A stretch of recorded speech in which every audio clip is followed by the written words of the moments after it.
Hello and welcome back. I am the Board Game Fanatic, and today we're going to be doing a different video. We're going to be talking about my games room. Now, the games room has been a project, an ambition, since I was a very little kid.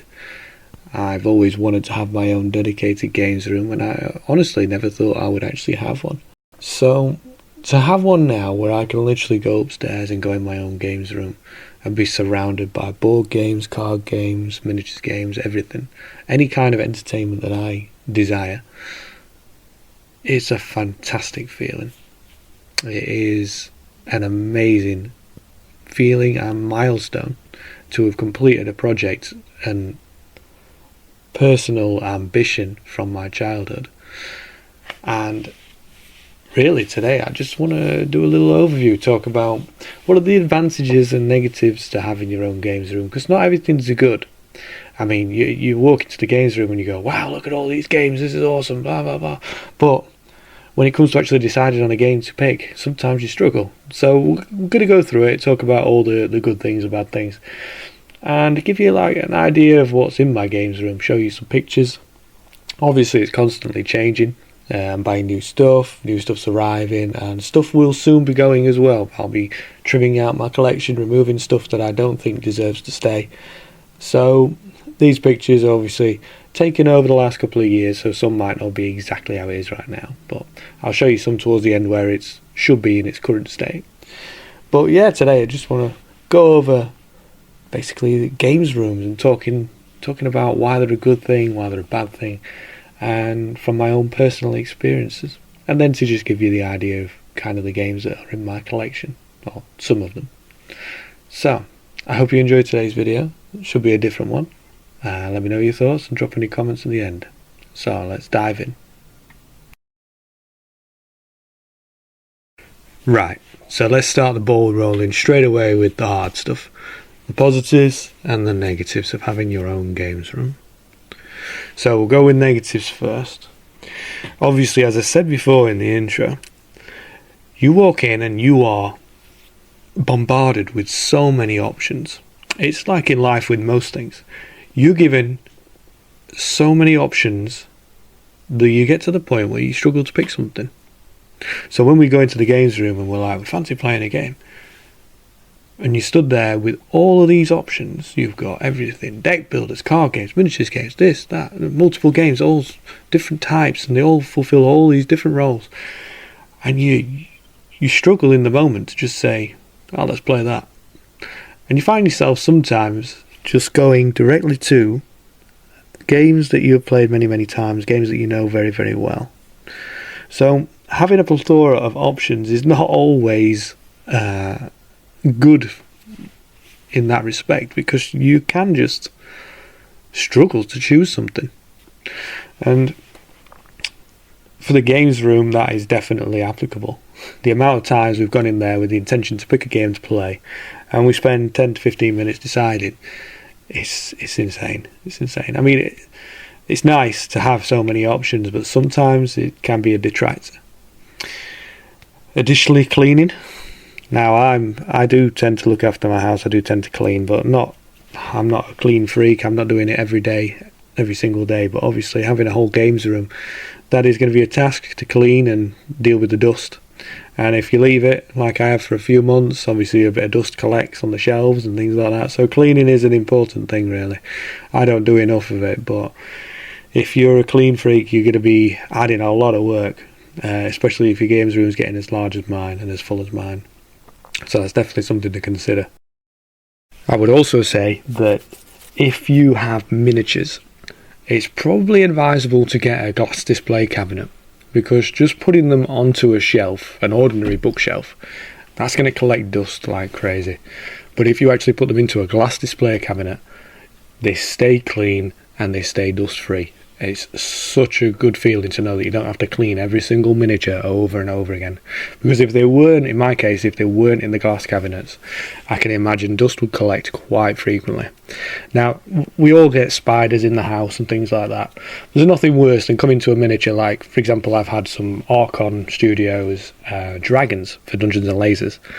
And I come to them after like a couple of weeks, and there's a couple of little spider webs on it because some little tiny spiders got into the house and done, had a little bit of fun setting up a web.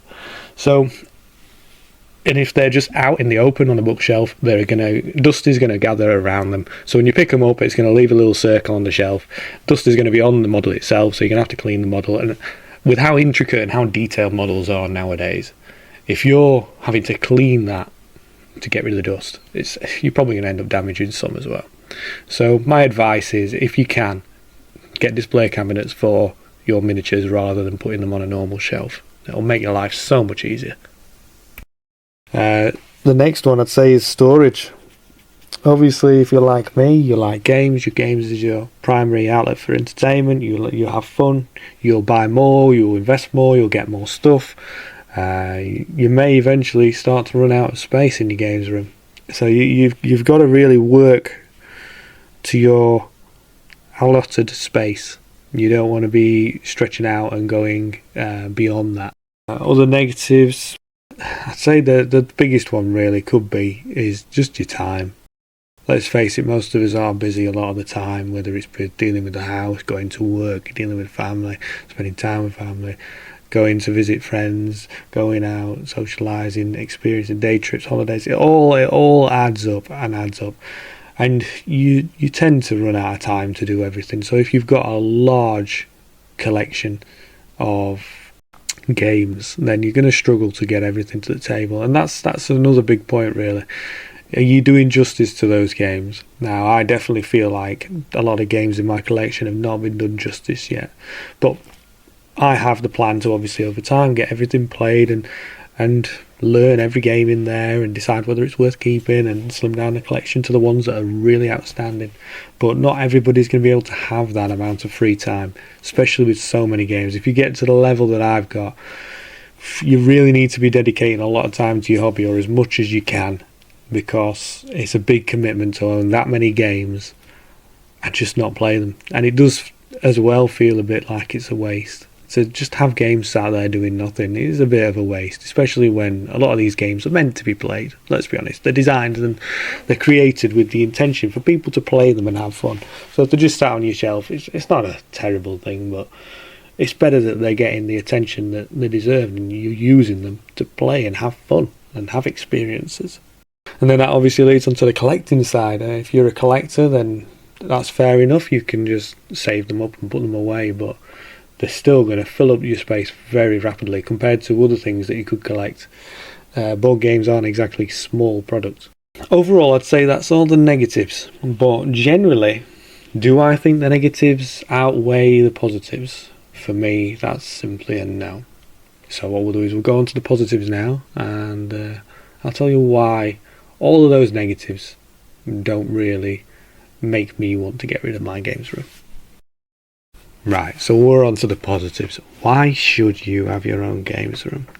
Obviously, I'm not advocating you do this in your own house. You have to word this out with your family or your partners. But why do I like having my own games room? Well, first of all, it's that sense of awe or wonderment every time I walk into my games room. I walk in there and I am surrounded by just amazing stuff, board games, memories. Every time I walk into that room, it makes me genuinely happy. So having my own games room is definitely good for my health. It makes me happy, it makes me feel good. Then on top is having the ability to have so many different options. I mean, there's so many different board games for all manner of different things. You've got many that are similar, so you should pick one over the other, but there's so many different types of board games with different styles, different mechanics, different this and that they all do stand out. So being able to have a huge collection and being able to pick the right one for that day and choose a game that I or my family want to play is such a nice feeling. It's nice not to be constrained down to just a couple of board games. I remember growing up, obviously, we only had a few board games. And that's not saying that that's bad. That's just saying that we were more restricted back then. But now there's just so many options. It's ridiculous. And every year expands and expands, and the list grows, and you get more and more options. So being able to go into my own games room is just fantastic, and be able to pick anything I want off the shelf. The next big positive I'd say is my money isn't wasted. And this is a key one, really. Obviously, people enjoy different things in life, whether it be alcohol, drinking, going out, holidays, this, that, the other. But not everything gives you something physical for your money. You don't necessarily gain a product from every type of hobby. If I go snowboarding every weekend, I'm paying to go on the slopes or go to abroad to snowboard on a nice location, but I'm not physically getting anything out of it apart from the actual enjoyment on the day. When I'm buying board games, I own something physical with my money, so it feels like I'm investing it in something. Now, don't get me wrong, you shouldn't get the wrong impression thinking, oh, this is an investment, I should buy board games. But no, it's not about, board games isn't money making enough to be that much of a draw to investors and things like that. But the point is, I bought something physical with my money. I own something. And although you go to the ski slope, snow slope, and have a day session there, it's done, it's over. I buy the board game, I can play it 10, 20, 30, 40, 50 times. So I have countless hours of enjoyment and entertainment out of it. Obviously, assuming that it's a good game. That's a whole thing in itself. But I have hours of entertainment out of just buying a single board game. So, as value for money goes, in terms of investing your money, I think getting board games is a good option. It's a sound option. You're getting a lot for your what you're paying for. I mean, just the other day I was told about experienced the escape room days, and the price for that was ridiculous. When I've bought, for example, I bought Mansions of Madness, much cheaper than what this guy's paying for two people to go to that. And how many times have we played Mansions of Madness, and the amount of fun we've had out of that is insane. So that alone is just a single example.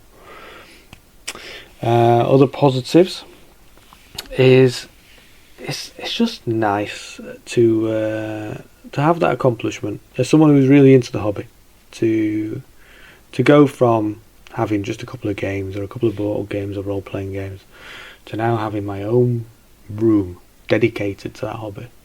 It's fantastic. It's a fantastic feeling. Then there's as I said, having your own dedicated hobby space. That is nice. Now, although my house is my own, I've never had a problem with sharing my space, but nowadays I do tend to share a bit of the downstairs with my partner, my other half.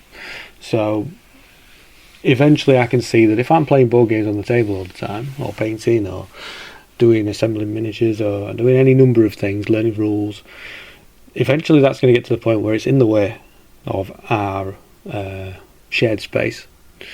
So having my own personal dedicated hobby room is a fantastic way to get your own little workspace, your own little area where you can do that hobby uninterrupted. It also allows me, which is one of the main reasons I wanted to put a table in there recently, it allows me the ability to have a campaign game set up on the table and to be left out. That is such a nice feeling. It is horrendous having to put a campaign game away over and over again after each individual session, whereas having the ability to have it laid out, set up, and not packed away and just kept there for a few days, you can keep playing it without having to set it up over and over again. That is such a fantastic feeling. So that is definitely a bonus. Having your own hobby space is good. It is enjoyable. And it's definitely going to help me with my reviews and playing these larger games, especially so many campaign games. Oathsworn was one that I was repeatedly getting out, putting on the table, packing away, getting out, putting on the table, packing away. It just got so mundane very quickly. And that's not a fault of the game. The game is fantastic. It's absolutely fantastic, but it's part of the process of having a campaign game, because the whole point is it's meant to be a longer experience. So you're going to have to keep packing it away if it's on your dinner table. So then I'd say it leads on to other things as well. Having my own games room has allowed me to improve my painting skills. Having somewhere to put away painted miniatures instead of just throwing into a box. Having them on display has encouraged me to increase my skill at painting, to develop and get better. The room also encourages me to learn the rules for the different games. Instead of them just being piled away in a cupboard, they're easy to get to. I can get them out at any time and I can learn them, and we can table them, we can try them. I can easily say over these last few years we've tried countless games in comparison to when I used to live in a flat or at home with my parents. So in that respect, it's allowed me to get more value out of the games I own. Beyond that, when I first got this house, I was made redundant. About a week before I was due to move in, after all the mortgage process was complete, I was made redundant just as I was about to move in, which is the most horrible thing I could wish on anybody. It was a horrendous situation to be in. The board game room, while I was going through that difficult time, was the room that made me happy.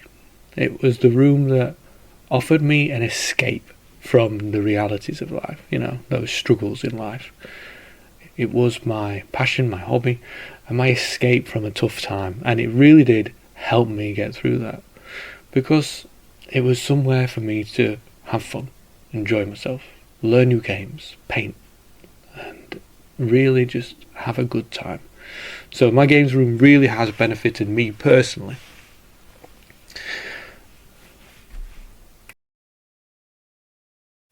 And then we're on to a few short points. So earlier I said about having too many options could be considered a negative, but it can also be a good thing. It depends on how decisive your group is, how quick they are at deciding what games they want to play. It could also be a nice place for your visitors to just go and have a browse. When they come round, they can go into your games room and have a look. It's a nice thing to offer, to let people have a look around your collection.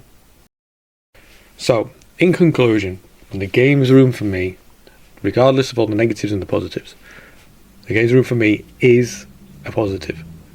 I have made use of it over the years. The games room has made me happy. The games room has offered me a place to put my collection, display my paintwork, and a room for me and my family to just enjoy the hobby and allow us to delve deeper into the hobby. Ordinarily, prior to this property I live at now, I was always restricted in space. This is the first property where my collection has been allowed to expand out, and as a result, we've tried countless different games that we would never have experienced. So the games room for me is a huge win.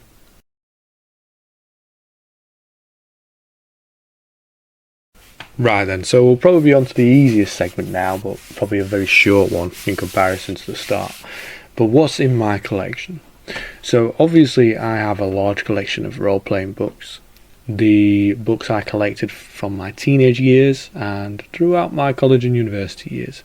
I have around 2 shelves full of role-playing books, everything from Star Wars to Dungeons and Dragons, Star Trek, and a lot of unique titles that really stood out to me, that really engaged my imagination at the time. And although we don't play role-playing much nowadays, they're not going to leave my collection. I have zero interest in removing them from my collection because of the memories that they give me, of the awe and wonderment every time I open one of those books, because of how beautiful a lot of those books are, how well illustrated, how well designed, how intricate the settings are. There's a lot of work gone into a lot of those role-playing books, that they are phenomenal pieces of art into them and upon themselves. So they won't be going anywhere, and they will be remaining in my collection. But obviously some of them are much rarer now because they're older systems, especially the older Warhammer 40,000 ones. And like I say, I've probably got at least 100 books. There was a time I had triple that number, but I slimmed it down at the time due to space constraints, living in a rented house. But as of now, they're not going anywhere. I love them to bits. I just don't have the time or the group really anymore to play role-playing games, which is kind of sad. But that doesn't mean that I don't enjoy picking them up and having a look every so often. Next to them is obviously the card games. There's a huge selection of card games, started from obviously my early Magic years and Star Trek card game, and throughout the years I've accumulated quite a large collection of card games. I couldn't tell you what cards are the most valuable. I don't look into that level of it, but there's everything from Pokemon, Star Trek, even to very unique card games, things about shows from a long time ago, like Buffy the Vampire Slayer, Xena.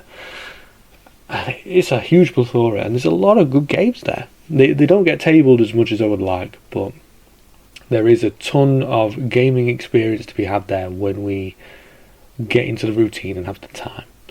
I'm very happy with that collection of cards. I know I haven't let it blow out of proportion, so it's a nice manageable level of cards, but I definitely do need to be playing it more. I feel like a lot of those games deserve more table time. So then just on to the board games. Short one about that. As I said, I'll keep this pretty brief because it's already a long video as it is, talking about the positives and negatives. But the board games, obviously, they have filled the room. That is the main type of game my family and my group plays at the moment. Me and my missus as well, only just introducing her to games, and she's finding quite a few she's enjoying. So board games is where our current passion is, and there's everything from our early board games all the way up to current and modern ones, and we've got everything from strategy to puzzle games. It's a plethora of everything that just appealed to me at the shop or when I was shopping online.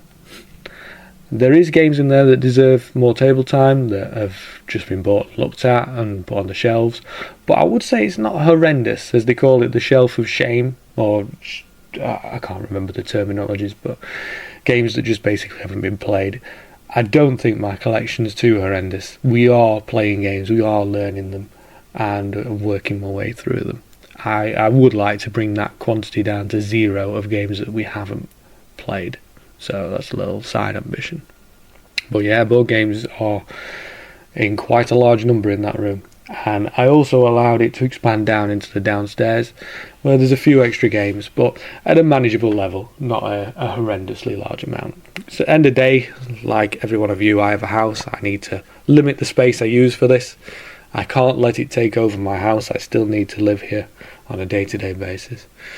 But yeah, there's quite a number of games. Maybe I should do some videos in the future, going into detail, talking about all the different board games I've got, giving you my impressions and ideas about them all. But that could be like a whole series in itself. Then the miniatures games. Whew, there's a lot of miniatures games. Whether it be the board game miniature games or the skirmish games or the war games themselves, I've got a lot. Now, my family isn't heavily invested or mad about miniatures games, but I have always been interested in it. Having your little armies, your soldiers on the table, it reminds me of things like Total War on the computer. I love Total War's games. They're fantastic, leading armies, and I've always been into strategies, to be fair. So anything like emulating a strategy game, so in this case miniatures games, war games, is right up my street. So even though I don't play them all the time, I do get my family to play the odd game here and there, and they do enjoy it. Obviously all the rules pressure is on me, so there's a lot of responsibility there, but I just like collecting them and painting them and amassing little collections of different armies and things like that. I do feel like they need to go to the table a lot more, but that again is part of the battle of owning a games room. I can have all these games, but having the time to play them all is a battle unto itself. And yeah, I do find a lot of these games fun. Then there's little party games, card games, and all the other dice games, puzzle games. There's so many different things in my collection that I think it's going to have to be a series unto itself to go into. But overall, all of it brings me joy. Everything from the little card games to the large, massive, miniatures heavy conquest games, all of it is games that I enjoy, and the games that I were interested in. Right, so I think I'm going to wrap it up there for this video. I think we've got into quite a lot of detail about the concept of having your own board game room in itself. And as you've seen, for me personally, having my own board game room is a definite positive, a definite win. It is added on to my life. It's not taken away from me or taken away space. It is added value to my life. I enjoy having my games room. I can do more videos, obviously delving into what's in my games room and my collection slowly over time. Maybe, like I say, doing a series around that. And maybe I can do some more videos dedicated to games rooms and talk about them a bit more, go into detail about other things. But I hope you enjoyed this video. I hope you found it useful, and yeah, I look forward to seeing you in the next video. If you do get your own games room, try to limit the space, try to set a benchmark, a target, try not to exceed it, try to keep it contained, because if you let yourself go, it could explode and take over your house. Because buying games is easy, but managing them within the space that you want to allocate, it can be a challenge all to itself. So have a nice time, and I'll see you in the next video.